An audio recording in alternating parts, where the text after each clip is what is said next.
Guys good morning. तो आज हम न्यू यूनिट स्टार्ट करेंगे, unit 3 cardiovascular system, anatomy and physiology की। तो सबसे फर्स्ट इसमें हम हार्ट के बारे में पढ़ते हैं।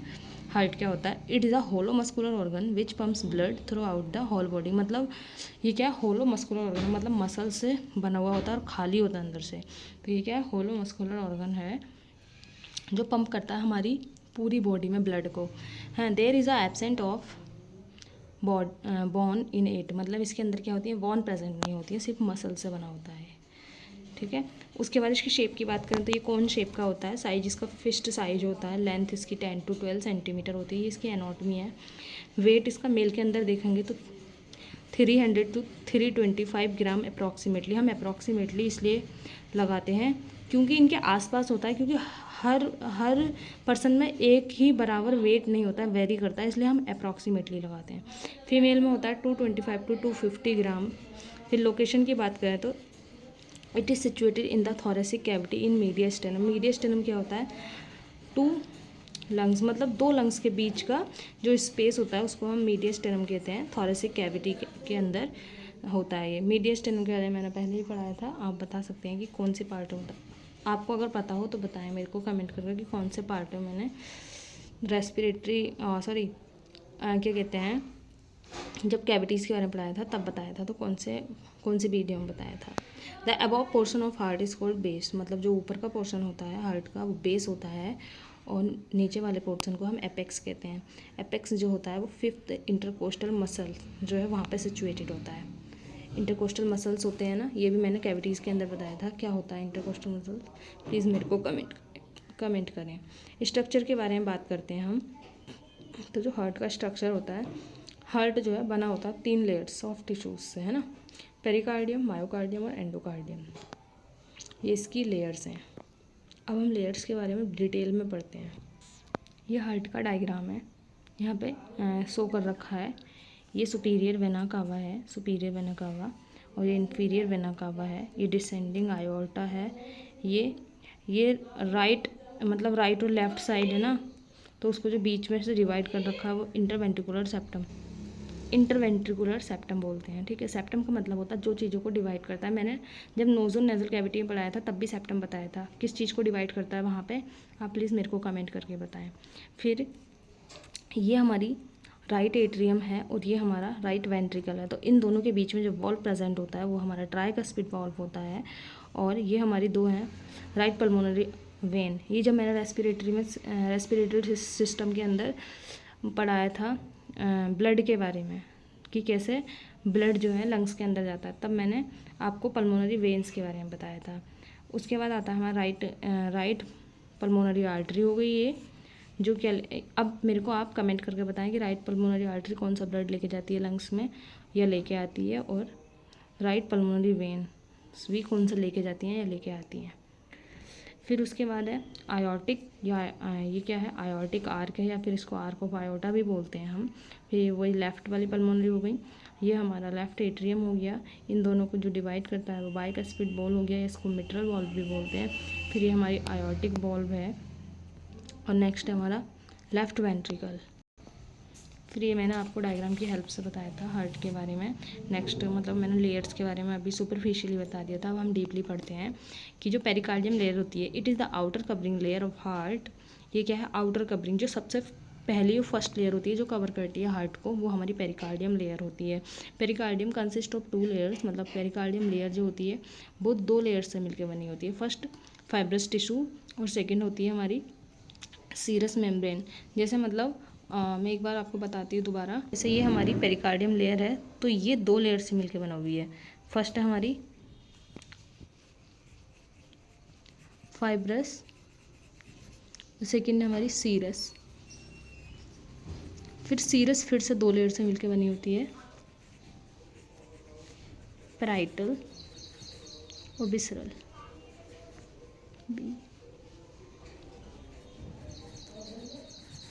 ठीक है, अब समझ आ गया। तो जो पेरिकार्डियम लेयर है हमारी 2 लेयर से बनी हुई है, फाइब्रस टिश्यू की लेयर से और सीरस मेम्ब्रेन से। सीरस मेम्ब्रेन फिर से 2 लेयर से बनी हुई है, पैराइटल और विसरल लेयर से। तो यहाँ पे यही बता रखा है कि जो पेरिकार्डियम लेयर है वो हमारी आउटर लेयर होती है, तो 2 लेयर से मिलके बनी हुई होती है। फाइब्रस टिश्यू की लेयर से और सीरस मेम्ब्रेन। अब सीरस मेम्ब्रेन फिर से 2 लेयर से बनी हुई होती है। आउटर लेयर सीरस मेम्ब्रेन की जो होती है उसको हम पेराइटल लेयर बोलते हैं और इनर लेयर को हम विसरल लेयर बोलते हैं। नेक्स्ट हम पढ़ते हैं मायोकार्डियम लेयर के बारे में, इसको हम फंक्शनल लेयर भी बोलते हैं। तो it is the middle muscular layer composed of cardiac muscle tissue.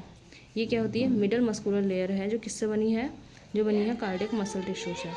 It is thickest of the apex. Apex से क्या होगी? ये जो इसका लोअर पोर्शन होता है हार्ट का, थिक होगी और थिनेस्ट होगी टूवर्ड द बेस, और बेस की तरफ क्या होगी? थिन होगी, मतलब पतली होगी। फिर हम नेक्स्ट पढ़ते हैं एंडोकार्डियम लेयर के बारे में। क्या है? ये इनर लेयर होती है हार्ट की, जो क्या होती है? एडहेरेंट होती है, ये चिपकी हुई होती है चैम्बर से और वॉल से। फिर नेक्स्ट है हमारा blood supply to the heart. तो एट्रियल सप्लाई की बात करते हैं। The oxygenated blood to the heart is supplied by the right and left coronary artery. जो मतलब हमारा ब्लड सप्लाई है, जो हार्ट को हम ब्लड सप्लाई करते हैं, वो राइट और लेफ्ट कॉर्नरी आर्टरी के द्वारा किया जाता है। Those coronary arteries are the branches of, simple है कि सबसे पहले क्या होगी? कॉमन कॉर्नरी आर्टरी होगी। कॉमन कॉर्नरी आर्टरी की 2 ब्रांचेज होंगी, राइट और लेफ्ट कॉर्नरी आर्टरी। फिर जो हमारी राइट कॉर्नरी आर्टरी होगी वो राइट साइड को ब्लड सप्लाई करेगी हार्ट के, और लेफ्ट कॉर्नरी आर्टरी हार्ट की लेफ्ट साइड को ब्लड सप्लाई करेगी। और जो कॉर्नरी आर्टरी होती है वो हमारी आयोटिक मतलब आयोटा की ब्रांच होगी। और आयोटा क्या है? हमारा सबसे लार्जेस्ट आर्टरी होता है हमारी बॉडी के अंदर। और कॉर्नरी आर्टरी जो है, जैसा हमारा टोटल, जैसे फॉर एग्जांपल 100% हमारा जो हार्ट है वो ब्लड को क्या कर रहा है? पंप कर रहा है हमारी बॉडी में। तो 100% में था जो 5% ब्लड है वो हमारी कॉर्नरी आर्टरी के द्वारा हार्ट के मसल्स और टिश्यूज़ को जाता है। ये वो ब्लड सप्लाई है जो हार्ट की मसल्स और टिश्यू को सप्लाई होता है। वो ब्लड सप्लाई है जो कॉर्नरी आर्टरी के द्वारा हार्ट के मसल्स और टिश्यूज़ को, क्योंकि हार्ट को भी तो जिंदा रहने के लिए ब्लड की सप्लाईमेंट चाहिए ना, इस वजह से। जैसे मैंने रेस्पिरेटरी सिस्टम में आपको बताया था कि ब्रेकियल आर्टरी और ब्रेकियल वेन जो ऑक्सीजनेटेड और डीऑक्सीजनेटेड ब्लड को क्या करती हैं? लंग्स तक लेके जाती हैं और लेके आती हैं उसके टिश्यूज़ के लिए। फिर नेक्स्ट पढ़ते हैं हम वीनस ड्रेनेज, मतलब हार्ट से कैसे मतलब जो क्या कहते हैं, वीनस ड्रेनेज का मतलब है कि डीऑक्सीजनेटेड ब्लड जो हार्ट से लेके आते हैं वापस। तो coronary veins collect the deoxygenated, मतलब कॉर्नरी आर्टरी क्या है? हार्ट के टिश्यू और सेल्स के लिए क्या है? ब्लड लेके जा रही है ऑक्सीजनेटेड। वैसी कॉर्नरी वेन जो होती है वो कलेक्ट करती है डीऑक्सीजनेटेड ब्लड हार्ट से क्या और एम्प्टी कर देती है, मतलब हार्ट से डीऑक्सीजनेटेड ब्लड लेके आएगी उसके सेल्स और टिश्यूज से कॉर्नरी वेन, और वो कहाँ एम्प्टी कर देगी? राइट एट्रियम में। गाइस अगर बैक साउंड आए तो प्लीज़ उसको इग्नोर करना, क्योंकि आ सकता है यहाँ पे बहुत ज़्यादा शोर होता है ना, इस वजह से। अब आप क्या कहते हैं, मैं आपको ब्लड जो फ्लो करता है हार्ट के थ्रू, जो बॉडी में जैसे पंप करता है हार्ट हमारा ब्लड, उसके बारे में बताऊंगी। और बहुत इजी वे में अगर आप इस फ्लो चार्ट को याद कर लोगे तो आप अच्छे से 10 मार्क्स में भी क्वेश्चन लिख सकते हो। मतलब ये ईजी है और मतलब ये सिंपलेस्ट फॉर्म में लिखा हुआ है, इसलिए फ्लो चार्ट में आप फ्लो चार्ट भी, जैसे कि टाइम नहीं रहता है एग्जाम टाइम पे, तो आप फ्लो चार्ट भी बना सकते हो। और इसमें मैं आपको बताऊंगी कि पल्मोनरी सर्कुलेशन और सिस्टमिक सर्कुलेशन क्या होता है। तो सबसे पहले क्या है कि ब्लड फ्लो कैसा होता है? जो 2 लार्जेस्ट वेन्स होती हैं हमारी बॉडी के अंदर, जैसे लार्जेस्ट आर्टरी आयोटा है, ऐसी वेन होती हैं। तो फर्स्ट होती है हमारी सुपीरियर वेना कावा और सेकंड होती है inferior vena cava. Superior vena cava वो वेन होती है जो हमारी बॉडी के अपर पार्ट से जो है डीऑक्सीजनेटेड ब्लड लेके आती है, और बॉडी के लोअर पार्ट से जो डीऑक्सीजनेटेड ब्लड लेके आती है और कहाँ एम्प्टी कर देती है? वो राइट एट्रियम में हार्ट के, है ना। तो ये दोनों क्या है? अपर और लोअर पार्ट से जो है बॉडी के डीऑक्सीजनेटेड ब्लड लेके आएंगी और एम्प्टी कर देंगी राइट एट्रियम के अंदर। फिर राइट एट्रियम से डीऑक्सीजनेटेड ब्लड कहाँ जाएगा? ट्राइकस्पिड वॉल्व के थ्रू जाएगा राइट वेंट्रिकल में। फिर जब ट्राइकस्पिड वॉल्व के थ्रू राइट वेंट्रिकल में ब्लड चला जाएगा तो राइट वेंट्रिकल से पल्मोनरी वॉल्व के थ्रू ब्लड चला जाएगा पल्मोनरी आर्टरी में। ठीक है, पल्मोनरी आर्टरी में चला जाएगा। मैंने आपको जब लंग्स में पढ़ाया था ब्लड सप्लाई, तब भी बताया था कि पल्मोनरी आर्टरी जो डीऑक्सीजनेटेड ब्लड जो है राइट वेंट्रिकल से हार्ट की कहाँ लेके जाएगी? लंग्स में लेके जाएगी। तो वही पल्मोनरी आर्टरी जो है राइट वेंट्रिकल से ब्लड लेके जाएगी लंग्स में, जहाँ पे क्या होगा? एक्सचेंज होगा गैसेस का O2 और CO2 के बीच में। ठीक है, तो हमारा सुपीरियर इन्फीरियर वेना कावा से, या हम कह सकते हैं हाँ सुपीरियर इन्फीरियर वेना कावा से जो लंग्स तक का सर्कुलेशन होता है उसको ही हम पल्मोनरी सर्कुलेशन कहते हैं। या फिर हम कह सकते हैं कि राइट एट्रियम से जो लंग्स तक ब्लड जा रहा है और आ रहा है उसको हम पल्मोनरी सर्कुलेशन कहेंगे, क्योंकि पल्मोनरी वर्ड का मतलब ही लंग्स होता है। फिर नेक्स्ट हमारा कि लंग्स से जो है पल्मोनरी वेन, जो 4 पल्मोनरी वेन्स होती हैं, मैंने बताया भी था, तो उन 4 पल्मोनरी वेन्स के थ्रू ब्लड आ जाएगा लेफ्ट एट्रियम में। फिर लेफ्ट एट्रियम से लेफ्ट वेंट्रिकल में चला जाएगा बाइकस्पिड बॉल्व के थ्रू, या इसको मिट्रल बॉल्व भी बोलते हैं। उसके बाद लेफ्ट वेंट्रिकल से चला जाएगा आयोटिक बॉल्व के थ्रू असेंडिंग आयोटा में, ठीक है। जब ये असेंडिंग आयोटा में हमारा ब्लड चला जाएगा तो असेंडिंग आयोटा से जाएगा हमारा सीधा आर्क ऑफ आयोटा में, उसके बाद बॉडी में। तो मैंने आपको बताया कि पल्मोनरी सर्कुलेशन जो राइट एट्रियम से लंग्स तक होता है, वैसी सिस्टमिक सर्कुलेशन जो है वो लेफ्ट एट्रियम से बॉडी तक होता है, ठीक है, मतलब बॉडी में जो पंप हो रहा है हमारे ब्लड। उसके बाद यहाँ पे मैंने शॉर्ट में चैम्बर्स के बारे में लिख रखा है कि जो चैम्बर्स होते हैं इसमें हार्ट में, तो वो 4 चैम्बर्स होते हैं, राइट एट्रियम, राइट वेंट्रिकल और लेफ्ट एट्रियम और लेफ्ट वेंट्रिकल। उसके बाद मैं अब ब्लड फ्लो आपको डायग्राम की हेल्प से बता देती हूँ। सबसे पहले क्या होगा, सुपीरियर इन्फीरियर वेना कावा से जो है ब्लड आएगा राइट एट्रियम के अंदर, है ना। सुपीरियर ये है और इन्फीरियर वेना कावा ये है। जब राइट एट्रियम के अंदर ब्लड आ जाएगा, उसके बाद राइट एट्रियम से चला जाएगा ब्लड, मतलब ये राइट एट्रियम से राइट वेंट्रिकल में जा रहा है थ्रू थ्रू ट्राइकस्पिड बॉल्व, है ना। ट्राइकस्पिड बॉल्व के थ्रू क्या है, ये ट्राइकस्पिड बॉल्व है हमारा, इसके थ्रू चला जाएगा राइट वेंट्रिकल के अंदर। जब राइट वेंट्रिकल के अंदर चला जाएगा तो फिर नेक्स्ट जाएगा हमारा पल्मोनरी आर्टरी में, ठीक है।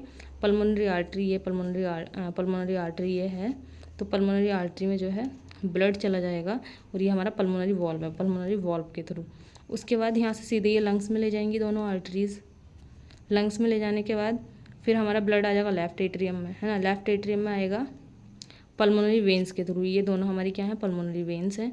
इन दोनों के थ्रू कहाँ आ जाएगा, हमारा लेफ्ट एट्रियम में आ जाएगा। लेफ्ट एट्रियम से चला जाएगा लेफ्ट वेंट्रिकल के अंदर थ्रू, ये जो है हमारा मिट्रल बॉल्व या बाइकस्पिड बॉल्व। फिर लेफ्ट वेंट्रिकल से सीधे चला जाएगा हमारा ब्लड, ये जो है आयोटिक बॉल्व के थ्रू यहाँ पे मतलब असेंडिंग आयोटा में जाएगा, या फिर सीधा आप कह सकते हो आयोटा में। फिर असेंडिंग आयोटा के बाद जाएगा हमारा, ये असेंडिंग आयोटा है हमारा, ये असेंडिंग आयोटा। उसके बाद ये हमारा आर्क ऑफ आयोटा और ये हमारा डिसेंडिंग आयोटा, फिर बॉडी में चला जाता है डिसेंडिंग आयोटा के थ्रू, ठीक है। तो गाइज़ आज के लिए बस इतना है। अगर आपको मेरी वीडियो पसंद आए तो प्लीज़ लाइक करें, शेयर करें और चैनल को सब्सक्राइब करें और प्लीज़ मेरे को सपोर्ट करें। मैं आगे फर्दर आपको फिर पढ़ाऊँगी बॉल्व्स के बारे में, हार्ट के। Thank you.